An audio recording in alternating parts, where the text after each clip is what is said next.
There was 6 of our neighbors within a 10-house span that had brain tumors, and half of them died. We lost my little brother.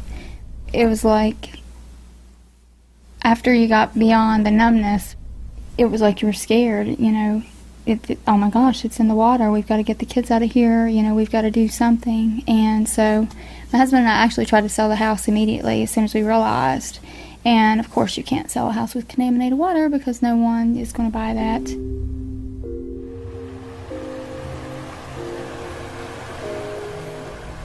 About 2 weeks ago, the creek that is in front of our home ran solid black for about 2 hours.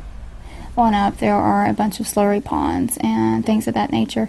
What's scary is a lot of people don't even know that they're there. If you don't have an ATV, you don't even go back there. They've never actually ran coal out of our hollow. They normally do it out of Laurel Creek, which is on the other side of the mountain, but basically it's the same mountain. So what they're doing is they're taking coal out on the other side, and they're putting all of the gunk that they've used to clean it up in the head of our hollow.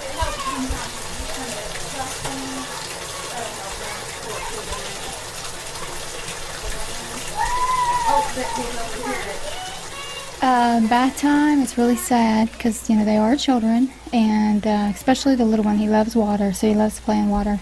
So bath time, we try and get them in the tub, out of the tub as quickly as possible, and like I said, Clay loves water, so it's a fight constantly because he wants to stay and play, and doesn't really understand why he can't.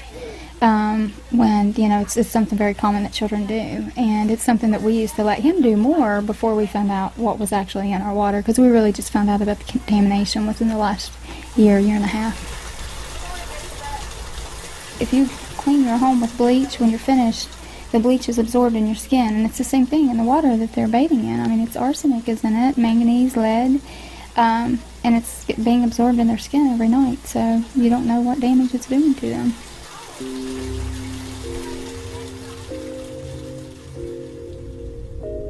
Because of the effect that the metals has on, your actual metal parts in your, toilets and hot water heaters, it actually will rust the parts away, and the sediments look black. I mean, it literally looks like coal slurry in the back of your water heaters.